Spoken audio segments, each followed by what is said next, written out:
Hello and welcome back to Speed Demon Painting. Today we are having a look at the Crown Order of Battle version 3.04, which was released on August the 1st, 2023.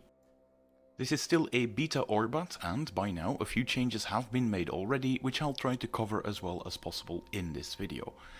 Seeing as it's just a Beta ORBAT though, I'm not going to do a full deep dive. The idea is to do that once they are finalized, and then you can expect an ORBAT deep dive from this channel, so make sure you hit the thumbs up and subscribe to the channel for when that time comes.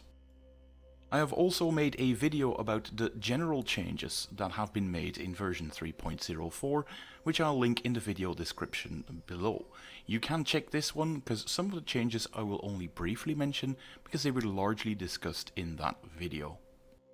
The Crown as a faction is a very traditional naval faction that emphasizes a lot on using traditional gun batteries, torpedo attacks, and just all round having a very good crew commanding all of their ships, and that shows in many of the different rules. A few special rules are mentioned in this ORBAT, even though they are not used in the actual ship entries themselves, one of them being acceptable attrition. The Crown doesn't just have any acceptable attrition in their force, they don't have cheap throwaway ships to throw at the enemy. That is not really their playstyle. Another such rule that is mentioned but not really used within the ORBAT is the submarauder rule, so don't expect any big undersea giant stompy robots from the Crown, because they just don't have that. Something they do have though is superior Guardian generators, which is a bit of a replacement of the traditional shield generator, and this one has seen significant buffs in this ORBAT. Guardian generators work by creating a pool of dice that Guardian generator equipped ships can then use throughout the game to reduce the attack dice values by the opposing player, given a certain or costing a certain amount of that dice pool. So you can either create one big splash and reduce one attack to next to nothing, or you can chip away at certain attacks to bring them below breaking points and possibly preventing quite a bit of damage that way. The Achilles heel of the Guardian generator has now been removed. There used to be a short period before where a Crown player had to activate a ship with a Guardian generator to start up that generator pool.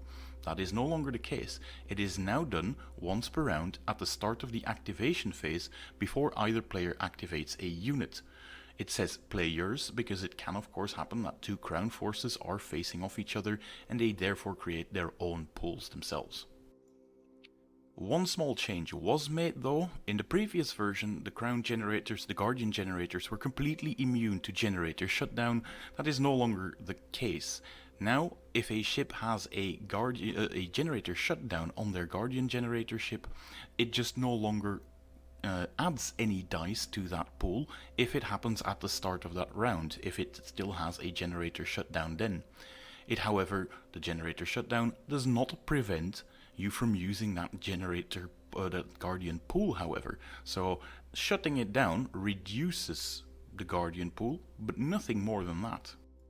Another major advantage that the Guardian generator has over its traditional shield generator counterpart is the fact that the Guardian generator can still be used while benefiting from the obscured rule, meaning you can actually get protection from two generators as well if one of them is a Guardian generator. Another major advantage that the Crown has is their lion-hearted crew.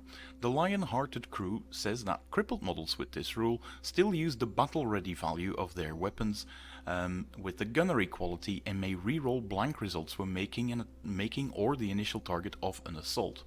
The one thing though is that you cannot use this rule if the model has the chaos or disarray disorder condition. In itself, that is not so much a change compared to what it used to be, but what has changed is the inspirational rule.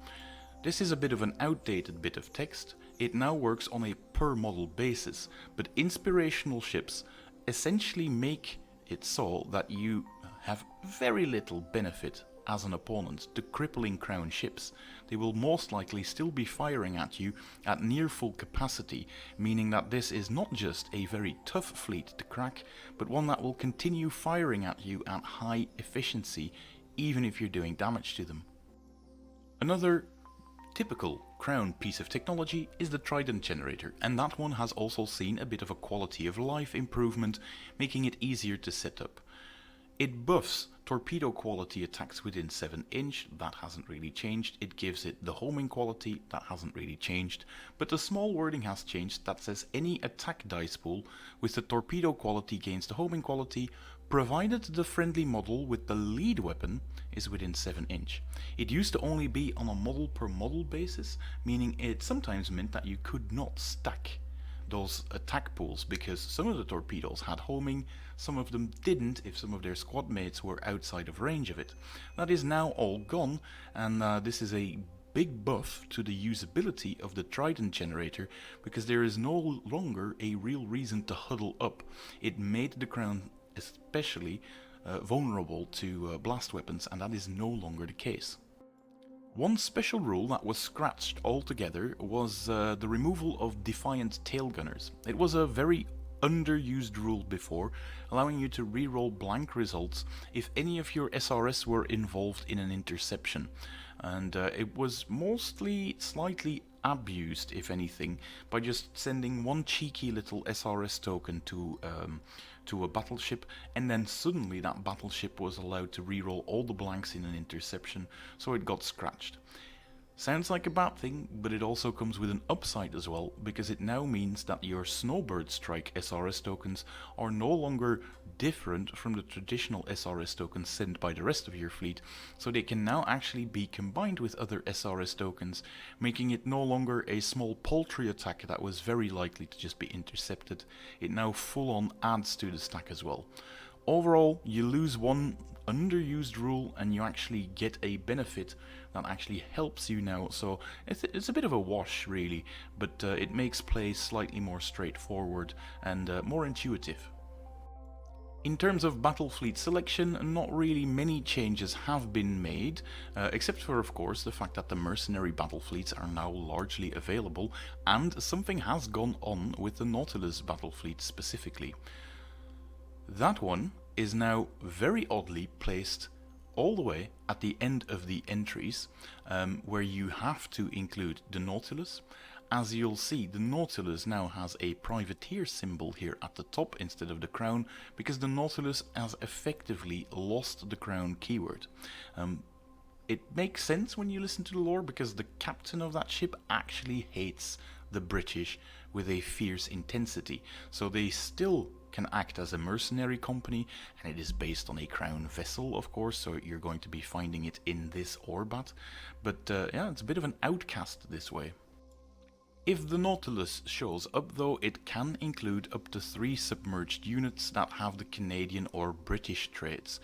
Oddly enough, they do not lose these traits when you take them though, so there's still some benefits to the supporting ones showing up, because the Crown is used or is known to still hire this particular privateer quite often.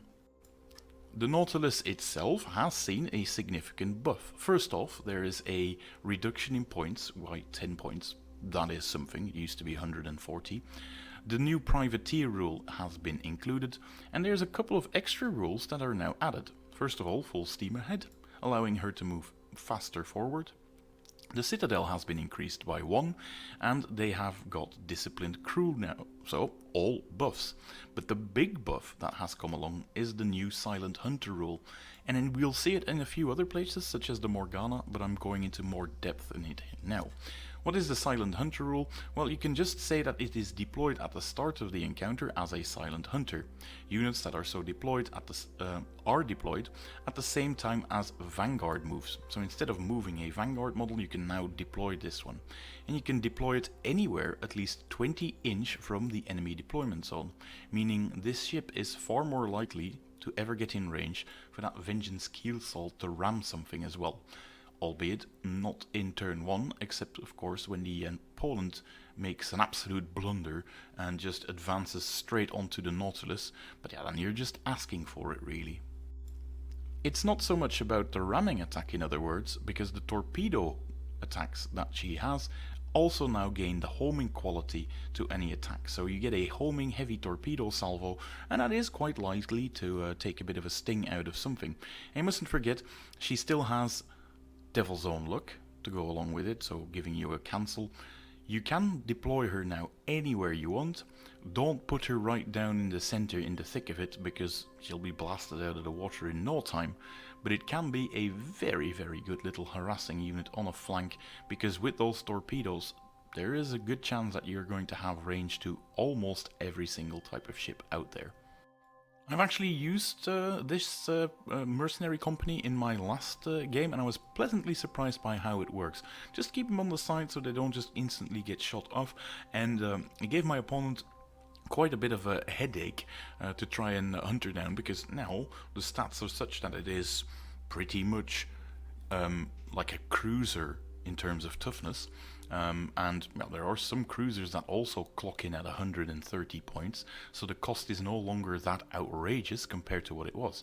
And in fact, with that little cheeky ability to silent hunter into it, I've even fired the aft torpedoes in that game, which is something that has never happened before. As far as patrons go, there's two of them. Her Majesty's Trusted Council, Madame Adrastea, allows you to just use any victory and valor card of a value of up to 30 to just say destroy any unit this turn and score 1 victory point if you do. It means you pay 2 victory points up front, but if you're able to use this ability 3 times throughout the game, you will be in as a winner. We've seen something very similar for this in the Commonwealth as well. The one for 3 victory points is Mycroft Holmes, the Minister of the Circus, and this one is a bit of a gamble if you take it, because at the end of the draw victory and valor step of the initiative phase, you may discard a random victory and valor card from your opponent's hand, so he just sort of has to hold them out blindly and you pick one of them.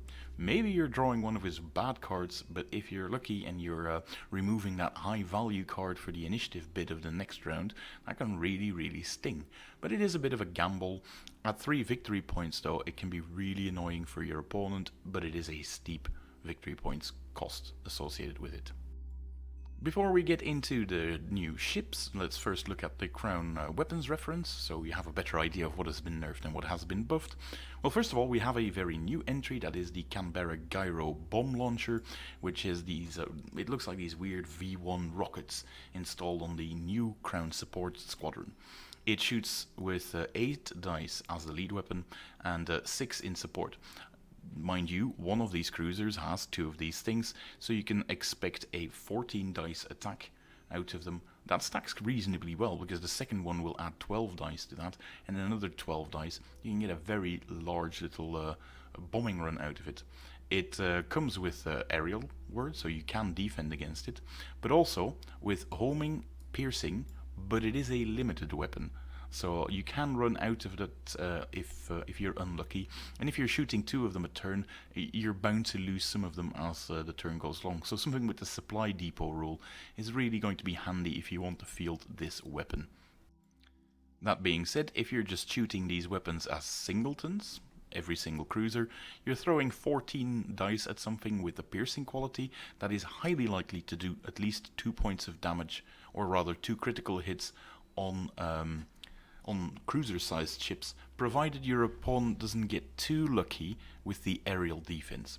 Mustn't forget though, the Crown has ships that automatically give your opponent shredded defense, so if you're going to be taking these new Canberra Gyro bomb launchers, I would also take a few Athelstans along with you for the ride.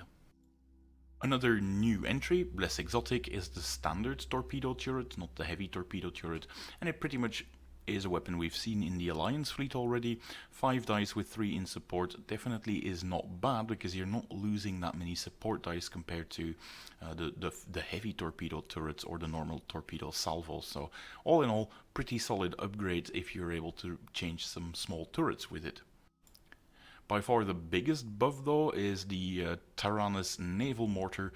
That one now shoots as effectively at closing range as is its long range, and with the extreme range quality it actually shoots really well. 12 dice baseline with 7 in support is a really big upgrade. It's +1 even at the extreme range, and not having gunnery means that this is a pretty solid weapon as well to use against Mass 1 ships, especially since you can now cheaply upgrade it with the blast quality too. First though, let's have a look at the flagships, and it's mostly good news in terms of points reduction. We're starting off with the Adventurer Grand Indiaman. The rules hasn't really changed for them all that much, but it now comes in at a much reduced 40 points, bringing it up to 320 points, and that is actually, if you ask me, not too much for a ship of this quality. Quite durable, quite strong, good option now. The Avalon Sky Fortress is a similar story. It was a bit too expensive for a SRS 8 capacity flying carrier, because usually for carriers who do not need line of sight to launch their aircraft, being constantly visible because they're up in the sky is more of a bad thing. So the Avalon got a bit of a points drop because of it. The Britannia hasn't really changed all that much, with one small little thing that you'll notice throughout the entire Orbat and all Orbats we've seen so far. You now only get a 5-point reduction if you're changing one of your weapons for a generator. We'll see this every single time, so I'm not going to mention it every single time. The two named variants, the HMS Indefatigable is not changed, and the HMS Phaeton hasn't changed as well. Still two very solid options to take if you're playing with the Crown. The Camelot High Guardian has not seen a points drop. It is probably the best version of the big Mass 4 ones before. People always gravitated towards that one. Guardian Surge has a bit of cleanup in the Valor effect, because it used to be the whole unit contributing to the Guardian pool, so you got some weird shenanigans by attaching something to it that had shield generators, and then suddenly that one also had Guardian Surge, so that has been curtailed, deservedly so. The other thing that has changed is that it was an ability that your opponent could always cancel regardless of the types of ship he had in his force. Now the only caveat is that the Valor card that you need to discard has to be at least a value of 40 in order to use this effect. Not that big of a deal, and quite a bit of a buff as well. I think that goes along with it. And you can still take her as the HMS Tilloch Galt, which is the Canadian version, has seen the same changes. It's interesting, this one gets ablative prow armor as well, and vulnerable stern instead, so if you like to be a bit more peculiar about your positioning, you can get this version in your Canadian fleet. The Gloriana Dreadnought has been reduced in points by 25. That brings it slightly more in line with the Britannica. That is mostly its major competition. It's a ship that clocks in at 270 points, which means that you're paying a 55-point upgrade for the Gloriana. And what do you get out of that 55-point upgrade? Well, first of all, you gain an extra heavy gun battery that is located in the aft. And on top of that, you gain 4 small gun batteries to go along with it. So in and of itself, that is a decent amount of firepower. The only problem is, of course, that these gun batteries cannot all be stacked together. Presuming that you're just using that extra heavy gun battery, that means 4 extra dice in support if you're firing at the optimal closing range, and then in another 6 out of the normal gun batteries if you're able to get into closing range. That is pretty decent. I mean, that is a good 10 dice extra, which is not nothing. However, I will say that that extra heavy gun battery, if I'm taking a Gloriana Dreadnought, I'm quite likely to swap that one out for the Shroud generator, because Shroud, on top of the shield generator shenanigans that you can pull, means that you can create a quite significantly tough flagship to take down. It did also gain 2 extra hull points compared to a Britannia, so you can get a shrouded vessel moving up the board that has a bit more firepower. You do sacrifice some of it if you upgrade, so to speak, to a shroud generator, but it's mostly the role it plays within the Crown that is quite important. And by that I mean this is one of those inspirational ships, meaning it is going to take down one level of this order, and for the Crown that is a big deal, because that means that you're just firing at battle ready values instead of crippled values with your gun batteries, as I've discussed in the beginning. So that alone is worth quite a few points within this force. Another thing that you have to take into account, when I play with my Crown, the biggest problem I have is finding ships that move well across the board. They are pretty slow, so you're going to have to take some good central line brawlers to do the heavy fighting and to take a lot of the damage for you as you move in. And this ship really does stand out that way. It's more expensive than a Britannica, but it does a lot of things better than the Britannica as well, especially that central line brawling thing. In the most recent version as well, those small gun batteries can be swapped out for the different turrets as well, so it also creates a very interesting little ship that you can take other types of turrets with to create a gunboat more to your style if you want to. So all in all, I think the Gloriana is in a good position. It's not necessarily an auto include over a Britannica, but it doesn't need to be. It needs to be on par with it, and I think it really does manage to do that with this new points drop. The Protector was pretty solid before, hasn't seen any changes, and neither has its named variant for the Canadians as well, that can launch its SRS on unexpected arrival. The Sabre command cruisers have not really seen any changes. The Lord's Hood still is 450 points, but you have to remember, heavy firepower is no longer as forgiving to use with these squadrons of this. So overall, I consider the Lord's Hood to be slightly nerfed, but not to a point where it's dead in the water and you wouldn't want to take it anymore. It just doesn't roll some of those really obnoxiously large dice numbers that it could before. In the most recent update, the Toronto Control Cruiser has seen a bit of a buff because it now is down 20 points. It used to be 300, they're now 280 points. And the good news is as well, if you did model it to have that little small weapon at the aft of the ship, it is no longer ridiculously expensive. It is now only a 15-point upgrade per model, regardless of the type of weapon you slot in there. So I think it used to be 45 points or something for the whole squadron.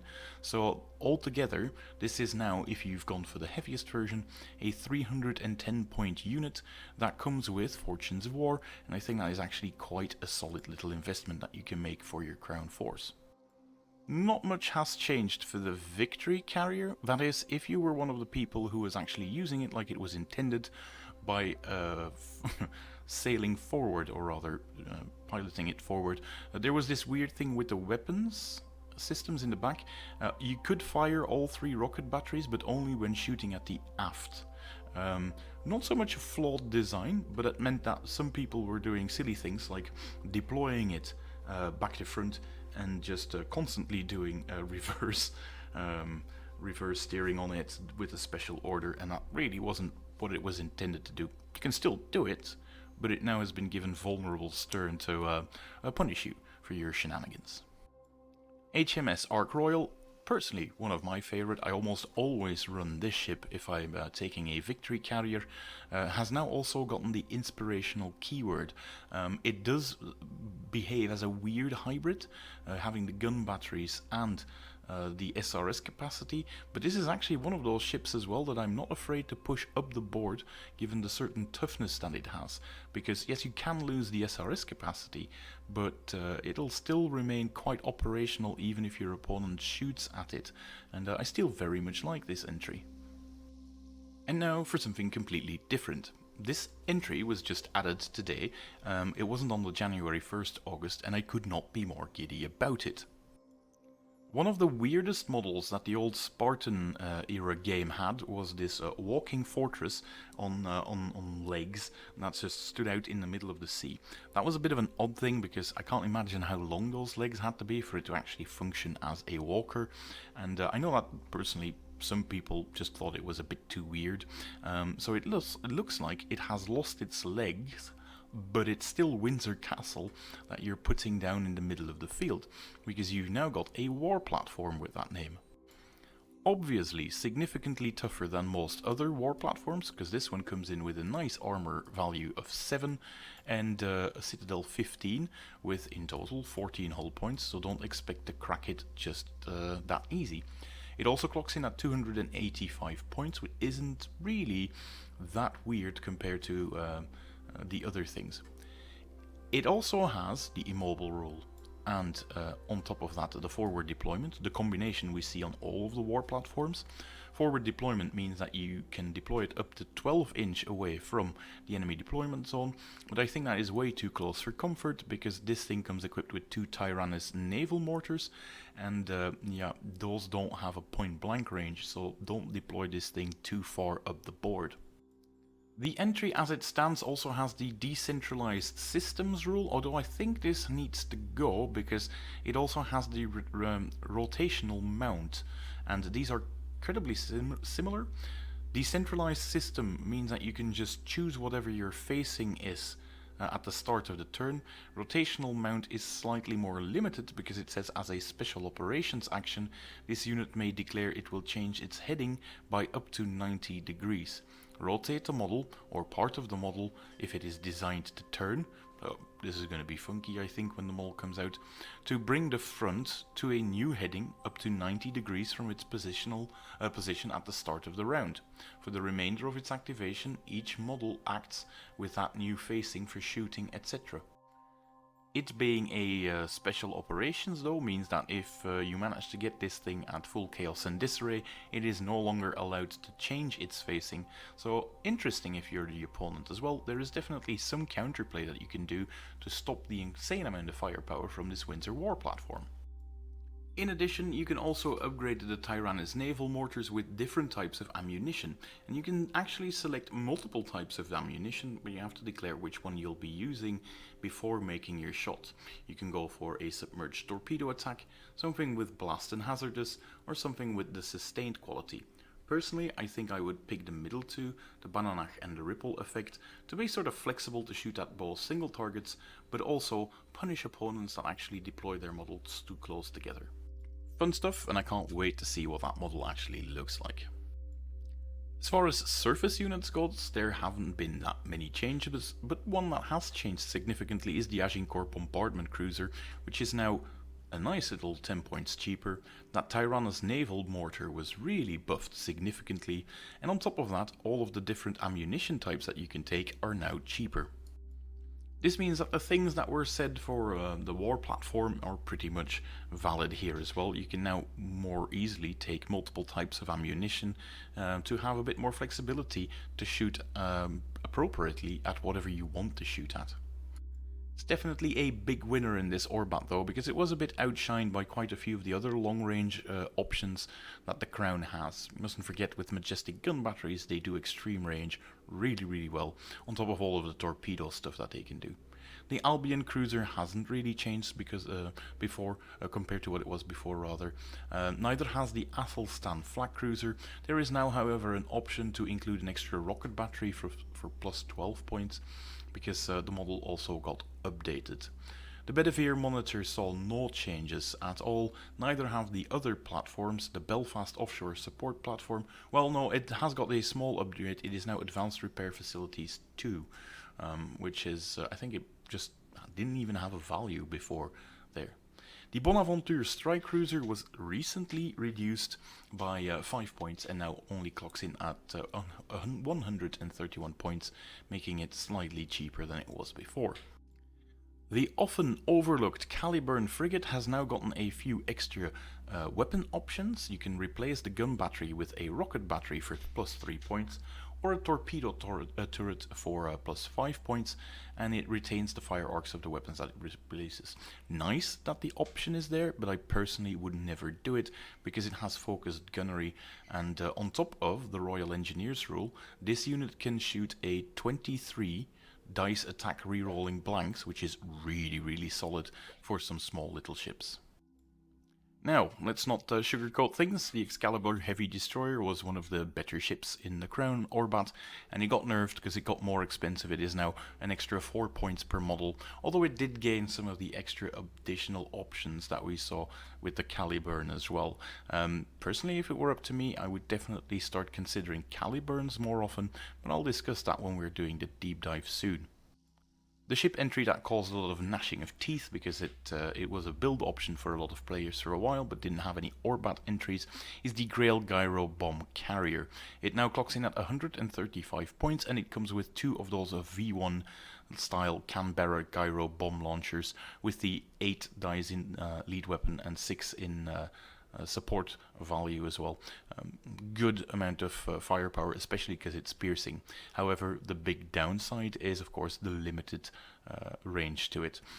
Is it an interesting ship? I think so, definitely worth taking, although it is now in fierce competition with the upgraded Athelstan, and it'll sort of depend on what ship you like the look of most. If you want a nice piercing attack to throw at the enemy, I personally think the Athelstan has the upper hand, because it has those 12 dice that you can give sustained, but yeah, the piercing quality is really the thing that sets it apart from the Grail Gyro bomb carrier.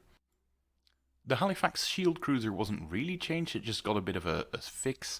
It didn't have the limitation that you could not increase its squad size if it was using the attached rule. That is now the case and has been fixed in the latest update. The Hotspur support carrier hasn't really seen any changes, but I don't think many of the Mass 2 carriers have. With the addition of Fog of War as a mechanic, those have already gone up in value in my book, so you're still well off taking them.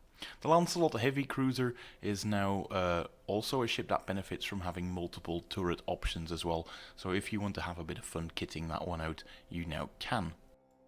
The Newfoundland attack cruiser, there was nothing wrong with it except for its points cost, and that has now been adjusted by another 5 points. You do pay a bit more than the Albion cruiser, 10 points, but that is for the ease of use of having two forward-facing gun batteries, really. So they are more beginner-friendly, beginner player-friendly, definitely, but you pay a bit of an extra points cost for it as well. The Picton light cruisers were a hotly debated topic with quite good amount of math hammering going on in the Discord, but it turned out to be like the most efficient ship in terms of amount of firepower you got for the points cost, so that has now been increased with an extra 5 points. It's 95 for the Picton light cruiser, although it does come with a few extra weapon options. It's mostly the fact that you can now change its different weapon options that made it gruesomely efficient when taken as a torpedo gunboat, and yeah, that's probably why it has now gone up a bit in points cost as well. And then a new entry that is a bit of a hybrid of two previous entry. There used to be the Grail Fast Destroyer, and there used to be the Sekas Raider Frigate. This has now sort of had a Dragon Ball Z style fusion, calling it the Sekas Fast Destroyer. It is built on the same platform as the Excalibur was, and this one clocks in at only 43 points per model. It doesn't get the full torpedo salvo like the Excalibur, but gets the slightly downgraded light torpedo salvo. It also only gets one single weapon. It is a rocket battery that is forward facing, and in the back it'll have a radar dish to represent the hydrophone relay rule that it now has.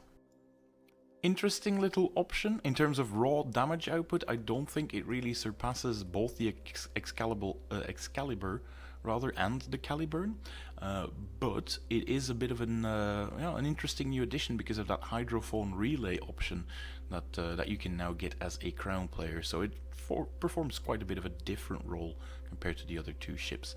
Just make sure that you don't take too few of them, giving away an easy victory point to your opponent because of the Squadron Killer bonus. The Yukon in the old Orbat was the no-brainer option to build when you were making a Canadian frontline sprue, so that has now been changed. It has increased by a rather hefty 10 points, making the difference with the Newfoundland quite a bit, because it's now 25 points. It also has lost its speed advantage that it had, and you're now paying 25 points for essentially Mine Layer and Mine Sweeper abilities that come with it. Mind you, I don't mind paying that little upgrade. It is now brought more in line with the ships, with a similar reasoning to the Picton really. The Guinevere Strike Submarine was also one of those new build options that comes with the Cymbeline missile silos that it can fire, and it now also has gained a new torpedo salvo that you can fire at the aft. It's a bit of an alternate build, this one, to the Morgana submarine. Comes with Spotter and Unexpected Arrival still, so you can bring it up the board somewhere if you're prepared to shoot with the crippled values. The Cymbeline missile silo is one that shoots with 10 dice in lead value and 6 in support. Can't shoot at point blank though, but has that lovely little blast marker along with it. It is a limited weapon though, so you do have to be, if you get very gun trigger happy, there's a good option that it just does that one strike, and that's the end of it. So just keep that in the back of your head if you're using this variant and you start firing that limited salvo on the turn where you have to shoot crippled. That can very much backfire on you. It's not a problem if you've got a supply depot nearby, but yeah, that probably needs to combo with that to really function well. And then we have its little cousin, the Morgana Assault Submarine, a ship that was a bit maligned in the previous version, but that has gotten a significant upgrade. It is now 2 points more expensive, but it comes with the Silent Hunter upgrade that we've already discussed when we were talking about the Nautilus, allowing it to set up as a Silent Hunter, deploy when vanguard moves are made, and has to stay within 20 inch of the enemy deployment zone. That means that if an opponent just foolishly ventures out within ramming distance of the Morgana Assault Submarine, it's going to be getting a very nasty little surprise, but that's entirely on them. It also means that the heavy torpedo salvos will be firing more effectively than ever before, making the Morgana Assault Submarine quite an interesting choice. Just don't expect it to start ramming your opponents like the big salty robots, the submarauders do. It doesn't quite function that way. Mind you, if this was a ship that had a turn 1 ramming potential with a ramming weapon as destructive as the Vengeance Keel saw, now definitely is a balance problem as well. But now turn 2 rams are definitely an option if you are facing your opponent, unless he really wants to camp in the backfield of his deployment zone. But if you can force that on a force that has that many extreme range weapons, I think you're already winning. The Orca Hunter hasn't really seen any changes, so we're on to the aerial units. There's not that many changes there either, except for one big one. The Prydain War Rotor is still good as ever. In fact, its cloud hunting got buffed significantly, meaning that it can now fire some significantly strong flying or anti-flying firepower. So much so that I think it's actually better with its heavy gun batteries instead of rocket batteries, because your opponent won't get to use their defense value. The big change though is the Saxon Scout Rotor. It has now gained corvette duty, giving it extra defense to almost within 4 inch.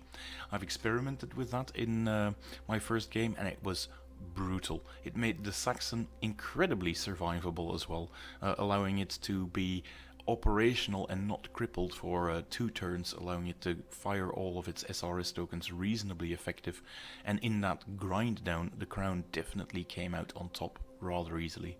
So it doesn't matter if you're building a Crown force, a British force or a Canadian force. This one can become Canadian as well. I think it's going to be one of those staple units. It no longer is the little unit that has to fly out and quickly try to get targets.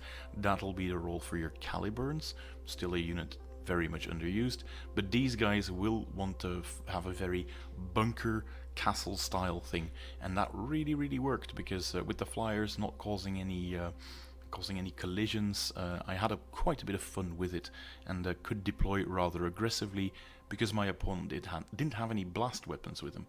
If he had, however, the efficiency of the Saxon Scout Rotor starts dropping significantly. Overall, I feel that the Crown has gotten quite a good update out of it. The points changes when they needed to be lower were made, and when they needed to be higher as well, they were made too, stopping some of those obvious choices, which is something that you want to avoid for internal balance. The Crown still plays like the Crown, very defensively, and they've gotten even more tools to do so. Their main mechanism was buffed to do so, the Guardian Generator. So all in all, if you were having a bit of a grind fest with the Crown before, you will continue to do so in the future. Only one more changes video to go, the Empire. I do hope to see you for that next video, and again, I hope for your thumbs up, and to see you then. Bye!